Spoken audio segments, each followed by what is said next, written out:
A good afternoon to you and welcome to our continued coverage of Decision 2022, and for the next 4 hours or so we'll be on the English language and we'll be having a lot to bring to you as we proceed with this broadcast. My name is Dan Mwangi.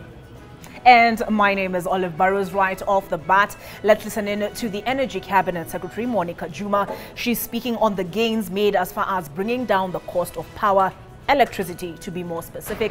We take you there. Goodwill that we continue to receive from Kenyans, both at home and abroad. Actually, we've had a lot of discussions and submissions from everybody from everywhere.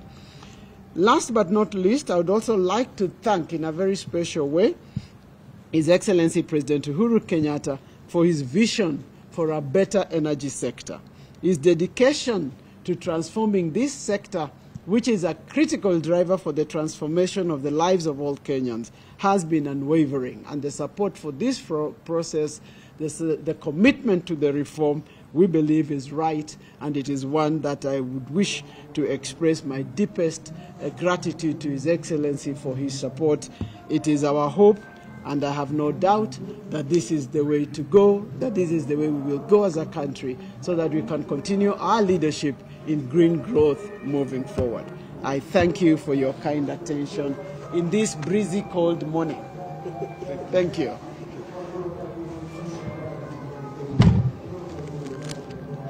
What is that? Campaign? Yeah, campaign. MCA for this area.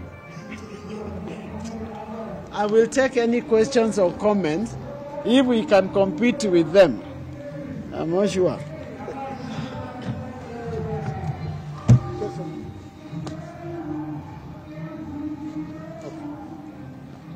It's all right. Come proceed. Hello, my name is Monica Juma. You mentioned about electrification, especially for public facilities, with the reason of being built in Tana River. But since we are the advent of elections, just want to ask the status, because the Ministry of Energy is going to play a key role, especially in ensuring that there is adequate energy during this particular time. What are the status as of now? Hello. In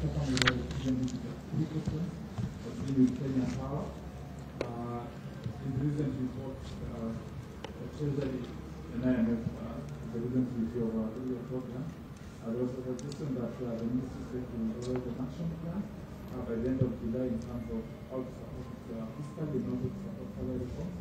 I'd like to know when we should see that action plan, and perhaps some of the areas that action plan in the short term would involve. My second question is with regards to the second tariff review for consumers. This is something that the IMF has expressed might be until about it in the short term until power is stable. World Bank is also adding around April also suggested the same. Where does the ministry stand at the moment with regards to the part of the second tariff for consumers? Is this something that you give an answer? My last question would be on a ministry you are caretaker to, that's the Secretary Ministry. I'd like to understand the areas that seen areas to manufacture from the fuel subsidy. I'd like to have a sense of how that stands and the payment plans that the ministry has. Okay. You will take the subsidy, will you? Okay, let me start, and then I will let Kipto speak to. Kipto will speak to the subsidy. Will you? Yeah. Okay. Will you speak to KPLC? Yes. Okay. Let me speak to the first question around elections and power. You know, ordinarily I would not respond to political statements because I'm not in the political space. Okay. Just to indicate that part of the national plan in delivering an election is to have infrastructure that supports that election. Okay? Part of that infrastructure, as we all know, is power. So we are well aware of this role. It is something we are taking seriously, like any other role. Yeah? And frankly, nobody needs to be reminded. So there should not be any worries. And I'm sure KPLC will just confirm this in time if there is any need for any confirmation. But this is not politics, it's what we do every day. Let me now give Kipto to speak to the subsidy. Yes?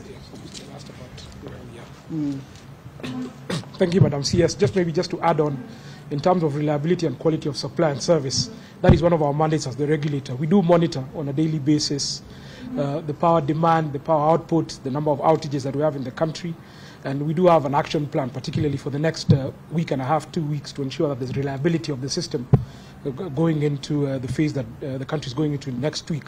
Specifically on the subsidy, I believe your question was around where we are with that and how do we see it panning out. In terms of the global markets, we've seen the last 2 weeks a drop in the prices of crude across the globe. We still have an N-1 lag. We price our cargoes based on cargoes that arrive in the country between the 9th and the 10th. We are yet to see that until the 10th, which will be next week on Wednesday.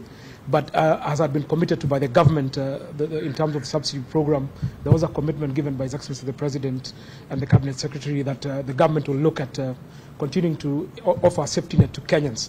But in terms of the global outlook, we are seeing the numbers stabilizing, and we hope in the next couple of months that should be able to stabilize. But come the 10th, when the cargoes close, we'll be able to do our computation, we'll be able to consult with government. But as the commitment had been given, and on the 14th of last month, we believe that this program will continue to be implemented by the government. I think, as you all know, there are a number of reforms which are being considered or being taken within the KPLC. Some of them, of course, are governance reforms, and some of them are also reforms that are really going to address the issue of operations. Let me put it very clear. KPLC is a big entity. I think that is an establishment or an entity which is almost worth 350 billion. And on a monthly basis, KPLC has, of course, collects close to about 19 billion. But on the same, being the only distributor across the country, there are quite a number of things it has to do. And that's partly why some of the reforms were being taken in energy. Now, we have definitely donors, that is the IMF, that has been having supporting programs within the KPLC. And from time to time, either on quarterly basis or after half yearly, they'll come and see the progress we are making in terms of reforms. We have actually been informed here by the Cabinet Secretary as far as governance is concerned. That is being addressed and is almost complete. In fact, the process of getting the CEO for the company is almost complete, and many others. And of course, you have actually had the issues that are also being addressed, being, of course, in the manner of operations. So from time to time, we will also continue to talk with the donor, that's the IMF, and see what it is that they are putting on the table or what reforms they think need to be implemented. So what we can say is that these are engagements that are continuously, and KPLC, of course, with the ministry, coupled with the National Treasury, will consider to monitor this so that whatever is intended to be implemented will be done. Thank you. Any other set of questions or comments? I can't hear you.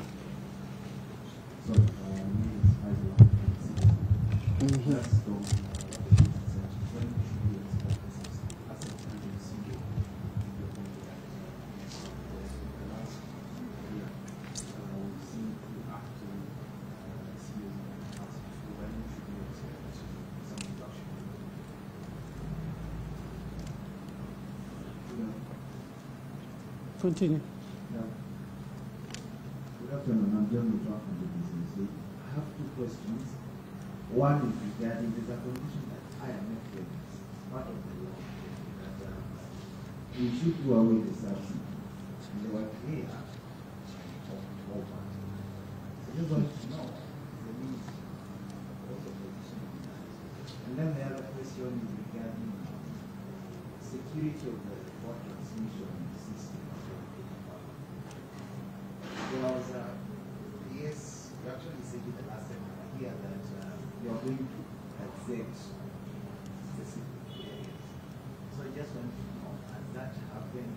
Also, we have 40 of that.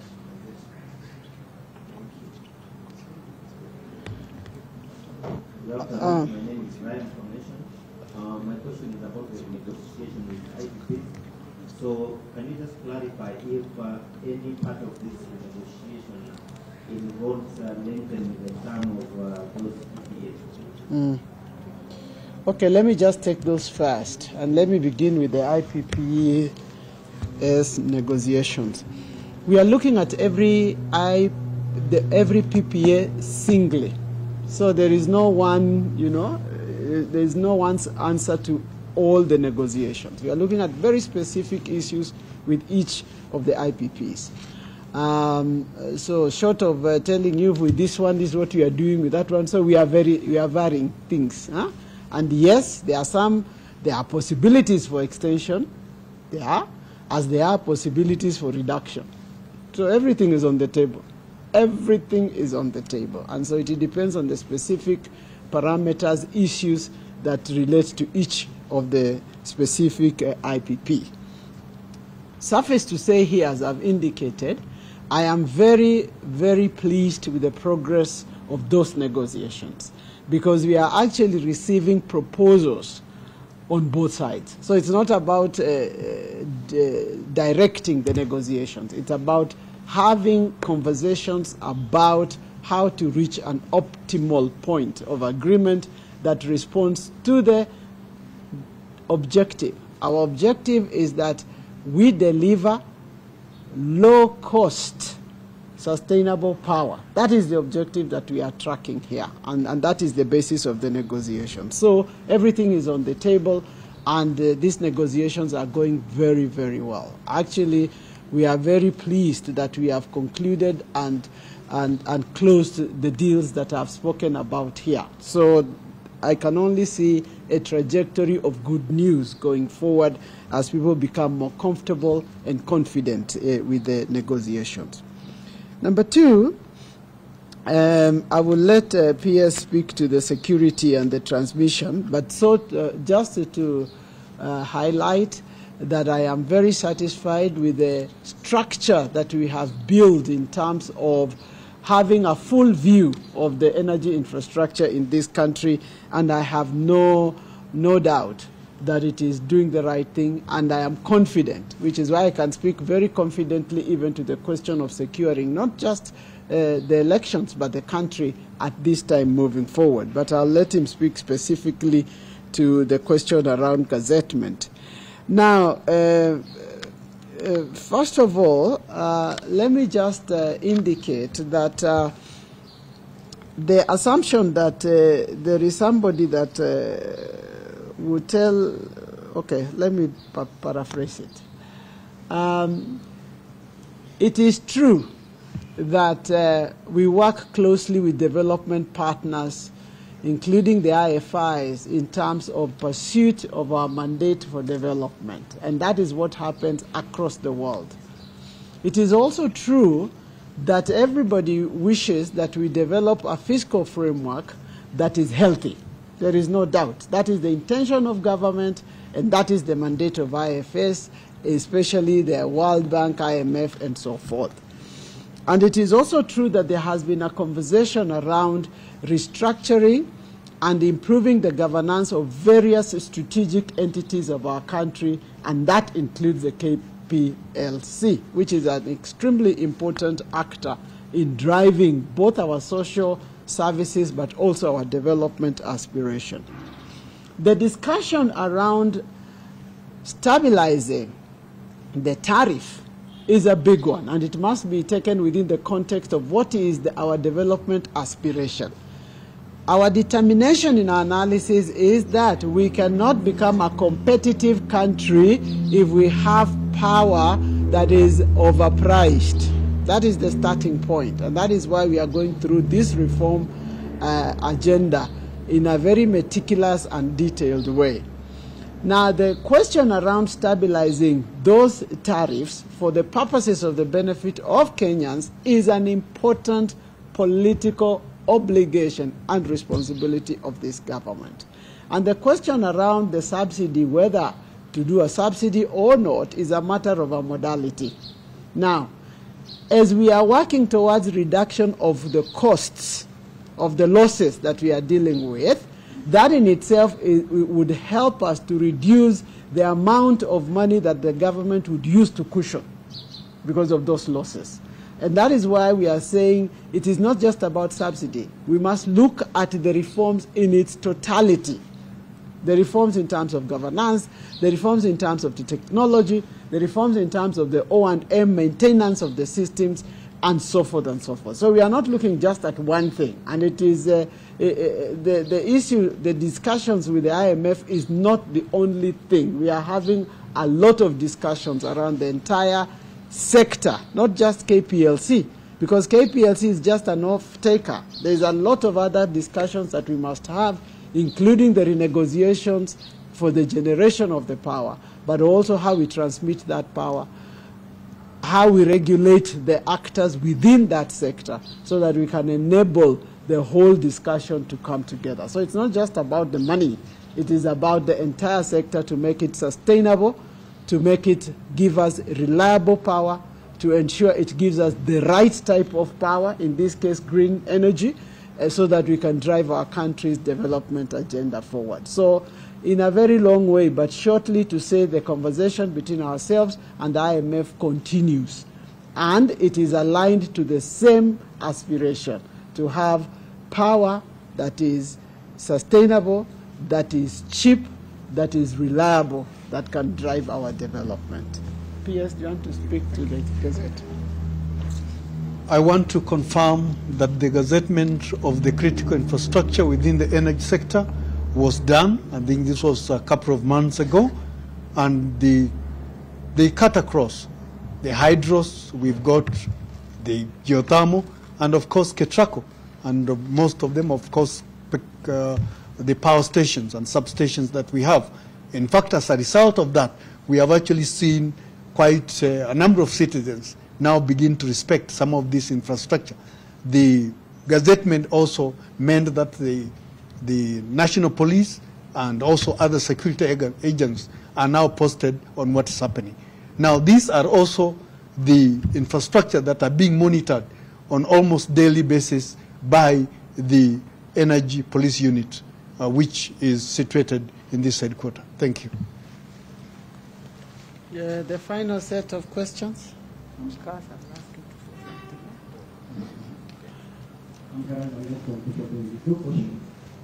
June, there was you launched distribution of subsidies LPG gases. How is the process? Why are they doing it? And we wish to know how much the government pumping into the STEM project. Then the other question: manufacturers of the state solar power are going to push it for licenses to allow them to sell themselves power to the nearby community. What's EPRA's position on this? Okay, I will let EPRA respond to those two questions. Any other question? Thanks, David Cabinet from Bloomberg News. Three questions. One, what is the tariff for the hydropower being imported from Ethiopia? How much is going to be paying yourselves for? Second, you mentioned that you have finalized talks with 3 IPPs. You mentioned which IPPs these are and by how much the tariff has been cut. And then,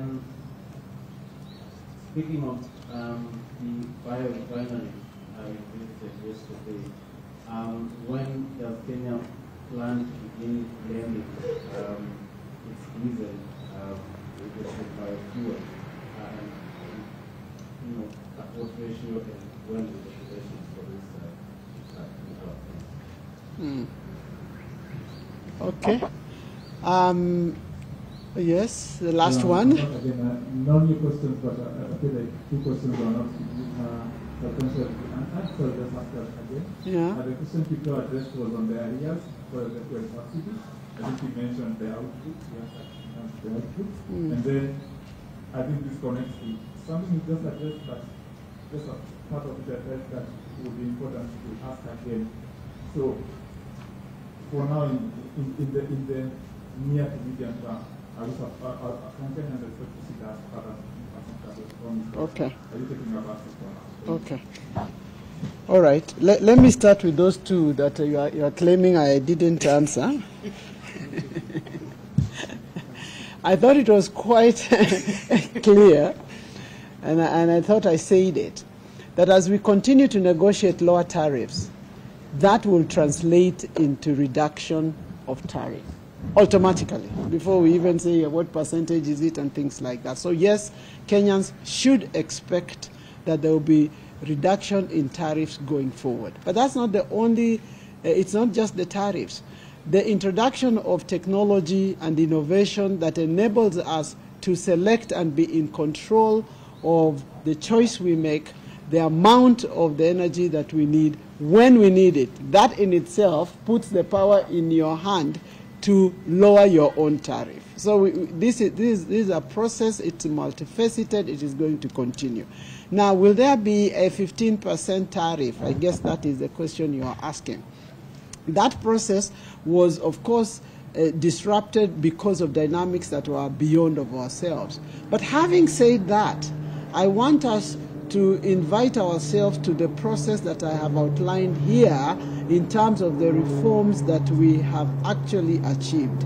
The fact that we are able to stabilize power in itself is indication of the change, the positive change that we are already experiencing. The fact that we have been able, in spite of the heightened costs of fuel, to hold those tariffs at that point is in itself a positive. So there's a number of things that when you are looking at the reduction, you must look at. Globally, everybody has been seeing an increase in their power tariffs.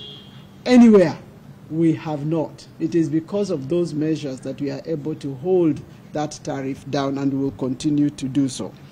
Now, on the biorefinery, and I'll let EPRA talk to arrears, what are the arrears, talk to LPG, talk to the EPRA regulations and so forth, and the tariff on the hydros as well. On the biofuel plant that I visited yesterday, that the President visited yesterday, commenced its pressing of vegetable oils, which are going to be the raw material for the biorefinery, 2 weeks ago. And it was the scale of this and the potential of it that was setting us again as a fast mover as far as biorefinery is concerned. That is very, very important. That it's the first plant of its kind on the African continent, in fact, and that it is setting us on a path of biofuel where it's not just even the blending. We have the possibility of doing our jet fuel for ourselves and for the region within a very foreseeable future. And we are talking less than 5 years today. So we are in that process of beginning to accumulate that raw material for the biorefinery, which is going to be located in Mombasa, and EPRA can also speak a little bit to that. So for me, it's an exciting thing. But it's not just the biorefinery. It is the impact it is having on the farmers. Right now, we are talking about 25,000 farmers already involved in provision of the seeds in 10 counties, to be expanded by October rains, this October rains, to 15 counties. At its optimal operation, we are talking about impacting 250,000 farmers in ASALD region. So we are looking at a potential of this country leapfrogging in a very significant way, particularly in the counties that have difficulties in terms of producing many other things, but we can put them to use for things that are relevant to their ecosystem. So it is the promise of that we are looking at, and it is real because it has been tested. We now know it can work, and that we are in the right path as far as biorefinery is concerned. Before I ask IPRA, let me ask IPRA first and then Cass to say something about this. Thank you.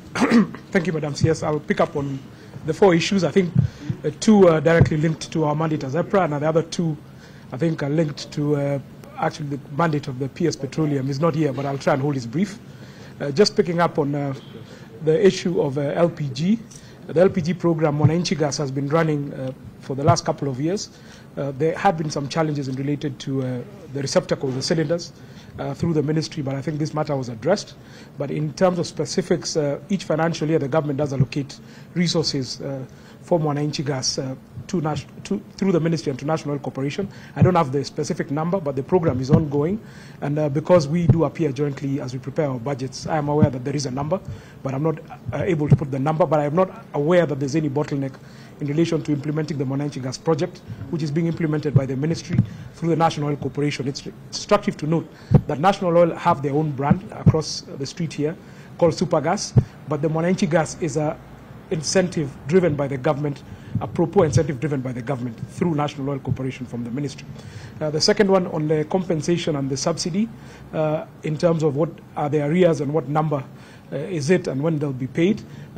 This is a work in progress between the government, specifically through the PS Petroleum, where the compensation from a governmental standpoint is made. But I do interact with all marketers on a day-to-day basis. These are conversations currently ongoing on arrears between the National Treasury, the ministry, and all marketing companies. But we don't see a constraint in terms of the arrears, because there is a credit period, as we say all the time. If you go to shops, you go to supermarkets, you have a 60-day credit period. So when on the 14th, once we announce a price and we do communicate what is due to each oil marketing company to the government, there is a process, an administrative process to processing these payments, and that is where the time lapse actually occurs. And as I said, this is a mandate of the PS Petroleum, and I hope I've held this brief quite well. On biofuels, as Madam CS has correctly mentioned, on the regulatory front, we are actually undertaking a pilot. There is a couple of entities who've approached us, and actually we have given them a license to pilot on biodiesel. As you're aware, as part of the greening of the world agenda, biodiesel is critical to that, and the government, as Madam CS has mentioned, is looking at the refurbishment and the revampment of Kenya Petroleum Refineries Limited to be able then to process biodiesel. And as you said, one of the bigger incentives for us is actually providing work and the workforce within this country and making our land more arable through planting of the feedstock that will go into this refinery. We're also working with the authority, which is KEBS, jointly with us to develop standards so that then eventually when this pilot and feasibility is done, we're actually able to have standards which can be able to allow for this refinery to then take off the ground. Speaking there is Daniel Kipto, who's the Director General of the Energy and Petroleum Regulatory Authority, EPRA, alongside CS in the Ministry of Energy, who's also the acting CS in Petroleum, Monica Juma, as well as the PS Energy, that is George Kihalangwa. And we shall be getting more details. Speaking from Kawi Complex. Kawi Complex. South Sea Ministry of Energy. Our wall-to-wall decision 2022 coverage continues here on NTV, and we are down to 3 days to the election. Just 3, imagine, believe it or not. I mean, Jesus will die and resurrect and win the elections. And the campaigns are winding down, and the stakes are high as Deputy President William Ruto will face ODM leader Raila Odinga in a historic presidential race. We have more coming from the campaign trail. At this hour, the Azimio campaign team is touring Kasarani Stadium, the venue where Raila Odinga will make his final pitch for his presidential bid. And at the Nyayo National Stadium, the Kenya Kwanza campaign team toured that facility in preparation for tomorrow's final rally as William Ruto makes his crucial closing pitch for the presidency, a culmination of what has been a hotly contested election.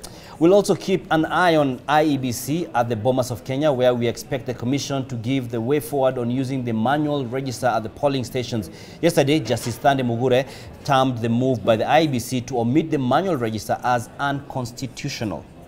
I think it's a bit more complicated than that, isn't it? We have our reporters around the country with the latest on this election and other stories as we inch closer to D-Day. Nina Shaban will be joining us later, speaking of employment and the Jubilee promise to create 1.3 million jobs. Every year? Every year. Or was it for the 5 years? for, I think, every year for the 5 years of the second term. And Bernard Ndong will also be here at 4 p.m. with the sports. But we start with Ibrahim Karanja, who's just come back from the Nyayo National Stadium, where Kenya Kwanza, as we mentioned, was touring that facility ahead of the final rally. Ibrahim, only yesterday, the Kenya Kwanza secured orders from court permitting them to use the facility for their final rally. Were they optimistic? Yes, Olive, it is actually by the strength of that particular court order that was issued by Justice Joseph Sergon that the Kenya Kwanza team was today touring the stadium, Nyayo Stadium. I accompanied the team that included actually the UDA candidates for various Nairobi seats. They were led by Johnston Sakaja, who's vying for governor here on a UDA ticket. Also with them was Langata, Member of Parliament, Nixon Korir, as well as hopefuls in two constituencies. Talk about Westlands constituency, Nelson Harvey, and Starehe constituencies, Simon Bugwa, all of the UDA party. And while speaking to them, they promised that from this afternoon, that particular stadium, the Nyayo National Stadium, will be a flurry of activities as they prepare for tomorrow's meeting. I remember speaking to Sakaja, and he said that he is calling on residents of Nairobi to turn up in large numbers and attend that particular meeting, because he said that is where the journey for Deputy President William Ruto heading to State House will be starting. Remember, this is the culmination of the campaign period. Beyond tomorrow, that is the 6th of August, no other candidate is expected to campaign. That's why all these sides are making sure that their final campaign rally is a big deal. And according to Sakaja, whom I spoke to earlier, he says that they will have people come from not only Nairobi, but also counties that are around Nairobi County. He spoke about people coming from Murang'a County, Kiambu, Machakos, Kajiado, and other counties that are around Nairobi County. He also called on supporters of Kenya Kwanza and UDA in particular to exercise peace and calm, given that there will be 2 large rallies in Nairobi tomorrow. Remember also the Azimio la Umoja One Kenya coalition will be having their final rally at the Kasarani Stadium. So Sakaja just calling on the people to exercise peace and be their brother's keeper tomorrow, even as they get to interact together. And Oliver, even as we speak about this, remember, Kenya Kwanza has complained really about intimidation and using of venues for their meetings. This particular Nyayo Stadium issue, even before it went to court, was a fight, a push and pull between Sports Kenya and Kenya Kwanza. And at some point, Azimio la Umoja, you remember that statement by Junet Mohamed when he promised that Azimio la Umoja will actually do their final rally at Nyayo Stadium. But initially, UDA had said that it had secured that particular venue after having entered into a contract with Sports Kenya and even paying monies in excess of 1.5 million shillings for the use of that particular venue. But Sports Kenya would at some point say that, look guys, the stadium is not available for your use because on the 5th and 6th, that is starting today, there will be some peace concert that will be happening at that particular stadium. And I was there earlier today and there was no sign of a peace concert, perhaps on the strength again of that court order by Justice Joseph Sergon.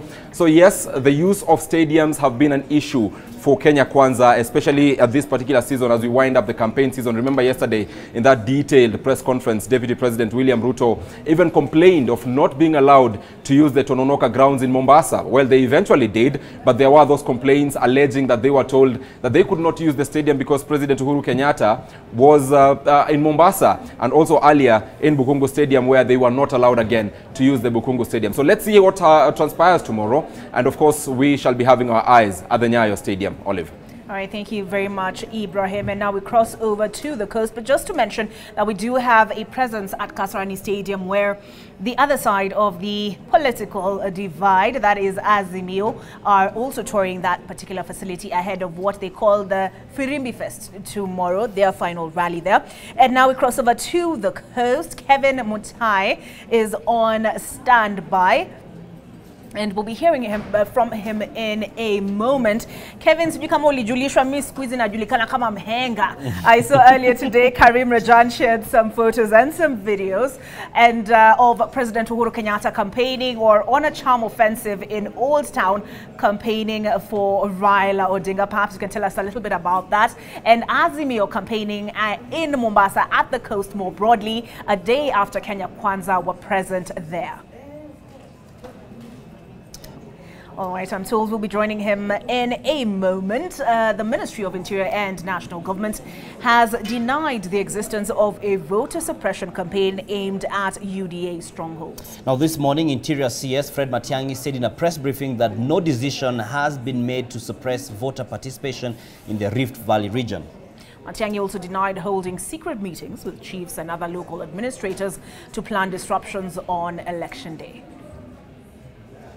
First, because we respect the constitution of our republic and we respect the laws that govern how we work. Secondly, because, we believe in the good order of society, and we have avoided for the last 4.5 years to 5 years, when we have had all these challenges, we have never felt it necessary to, do what we are doing today. But look, it appears that such is life, so here we are, and we hope that, we don't have to do this. Kenyans expect that we as their leaders will behave responsibly, solve whatever challenges we have responsibly within the institutions that we have, and avoid, treating the country to a very bizarre theater and a very absurd way of engaging, where senior leaders, complain about structures they are supposed to work with, and all go out to the public and,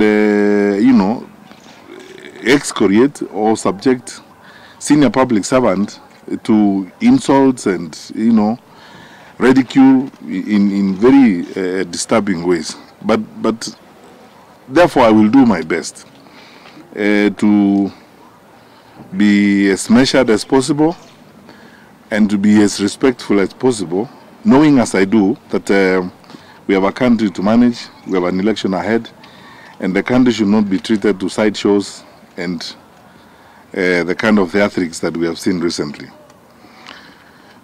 His Excellency the Deputy President, who is also the presidential candidate for the United Democratic Alliance, UDA, made 4 allegations yesterday in his statement. 1, that the government and its senior officials have mobilized to campaign for Azimio la Umoja, One Kenya Alliance presidential candidate. 2, that the national government administrative officers, especially chiefs and their assistants, are being mobilized to rig next week's general elections against the UDA presidential candidate through suppression of voter turnout and or buying or holding identification cards.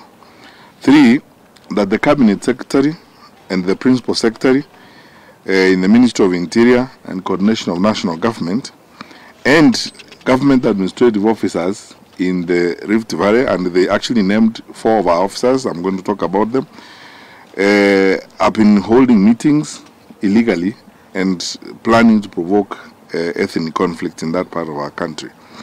And fourthly, that the government, through the Communication Authority of Kenya and the Kenya Power and Lighting Company, plans to interfere with the conduct of the general elections by disrupting the communication networks and electricity supply.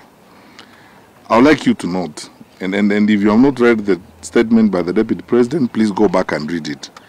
Not a single shred of evidence is presented to back any of those allegations. They are just serious allegations and general statements made without any evidence. So, number 1, as the government and its senior officials mobilize to campaign for any particular candidate, the answer is simply no. Number 2, have we instructed national government administration officers to campaign for any particular candidate? The answer is no. Have we been meeting chiefs in secret meetings and planning against the UDA presidential candidate? The answer is no. I mean, there's no evidence presented on that. Have the cabinet secretary, principal secretary, and senior Ngao officials been holding meetings and threatening chiefs to campaign for or support a particular candidate? The answer is no. No evidence is presented of this. They're just sweeping statements that are just made for the heck of it. And then finally, I'll talk very briefly about CAK. It's an independent institution. I'll just comment about that merely from the point of view of what our role is and what we know about that. But even that claim is not backed by any evidence. 1, the structure of the security management of the country starts from the highest national security organ, which is the National Security Council. The National Security Council is chaired by His Excellency the President. And I have to say here that I have expressed clearance from the President to do this press conference, because I couldn't if I didn't have clearance from the President to do it, because that is how an orderly country is run. 2, you go to the National Security Advisory Committee after that. And the National Security Advisory Committee is comprised of the technical officers, the heads of the security agencies, and the others, who manage the security institutions across the country. Interior and Coordination of National Government CS Fred Matiang'i there responding to a number of concerns and allegations by the Deputy President alongside his allies. And now we cross back to the county of Mombasa, where Kevin Mutai was just before we had a small hitch on the signal, as he was being spoken to Olive Mhenga, ambaye methali zinamchenga. Kevin, what's happening on that end? Well, good afternoon to you, Dan, and my greetings to Olive Mhenga. Right now, Dan, we're expecting the presidential flag bearer under the Azimio la Umoja One Kenya coalition, Raila Odinga. Odinga is currently holding a meeting in Kilifi. That is just after coming from the county of Lamu. He visited Mpeketoni and Faza Island, just rallying the locals. There are the over 100,000 registered voters to back his presidential bid. And Odinga will be here just moments from now, the historic Tononoka grounds. And as you can see, the podium is set. Some of the leaders have already arrived and waiting to hear from Odinga, who understand will be in the company of his running mate Martha Karua and some key political figures, not only here in the coast but the entire country. And this in fact is the last meeting that Odinga will be holding here in Mombasa and the entire coast at large before his final tour in Nairobi. And of course also the Firimbi movement has been announced officially here in Tononoka, with some officials who've already spoken, addressing the residents, asking them to use their whistles in order to rally voters and in large numbers to come out come Tuesday and vote for Odinga. One of the key things they've also been advocating for is a 6-piece voting pattern, asking those who are in support of Odinga to also support all other candidates who are in Azimio la Umoja One Kenya coalition. Of course, also some of the key figures here asking key in ensuring that the ODM party secures much more votes, considering that the ODM party belongs to Odinga and he's the party leader. And of course also not forgetting that the region has been supporting him under this particular outfit for many years. But Dan, let me just engage a few locals. I can see they're here waiting for Raila. Let's just hear what, listen to your expectations. What are they expecting to hear from the Azimio One Kenya presidential flag bearer? Anza kwa majina kabisa, waitwa nani? Naitwa Peter Ibrahim Cheng, mimi natoka Siaya, Yala Division. Kazi wa Mombasa? Mimi saizi naishi hapa sehemu la Ng'ombe na ndio nimekaa kutoka 2006. Hebu tuelezee watarajia kusikia nini kutoka kwa mgombea urais Raila Odinga? Raila Odinga namtarajia, manake Raila Odinga na connection yake kutoka na wazungu nje na international world. Kama Mombasa, kama mkaaji Mombasa, hii muda yote nimekaa Mombasa, it is the tourism industry which is at its name. I want somebody who will bring back the tourism industry, because I'm an artist. My life is in danger because I can't survive, because I can't sell my art. And I need the president who will bring back the tourism industry in the field, in Mombasa, to bring Mombasa back to its Mombasa Raya, the slogan we used to say here, Mombasa Raya. Today we don't have the Mombasa Raya simply because there's no tourists. And anybody who will bring back the tourism in Mombasa, that's the person who will bring Mombasa back to its feet. That's what we need in Mombasa, nothing more. Thank you so much. Have a good afternoon. Anza kwa majina waitwa nani? Naitwa Irina Nyango. Naona uza mayai. Mimi ni mama mayai kutoka Bangladesh. Mbunge wangu anaitwa Badi Twale.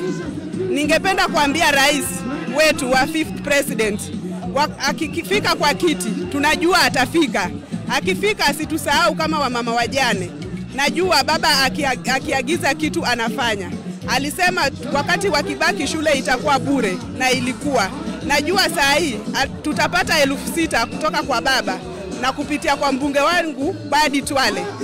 Naomba safari njema kwa baba na tukumbuke, manake saa hii maisha imepanda juu sana. Kwa hivyo ukikuwa kwa kiti baba, maisha irudi chini tu. Asante sana. Mwisho kabisa sekunde 30 mama, watarajeni kutoka na mkutano wa leo?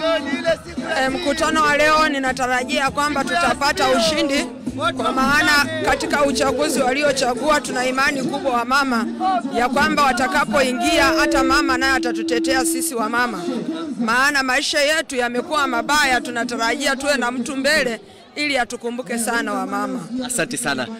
Well, of course, those are just a few sentiments from locals here in Mombasa. But according to some of the leaders that we've spoken to, one of the key messages that they're spreading across is to rally locals to ensure that they are peaceful when it comes to the voting day. They just go cast their ballot, go back home. And of course, also worth noting that security agents have put Mombasa and Tana River within the coast region as the hotspots for potential violence related to the election. So we're keeping an eye and we're expecting to hear a lot from those leaders who will be accompanying Raila Odinga and Martha Karua. So stay tuned to NTV. We'll be back with more from Mombasa at the Tononoka grounds.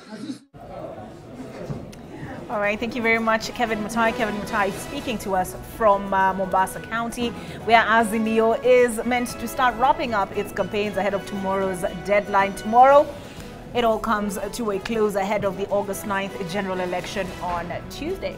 And curious, we'll be looking at a specific question that has come to our minds collectively in regards to what entails a campaign. So for instance, if any of these candidates goes to church on Sunday and is given an opportunity to speak, is there anything that they can say that would then be considered as campaign and therefore breaching the law?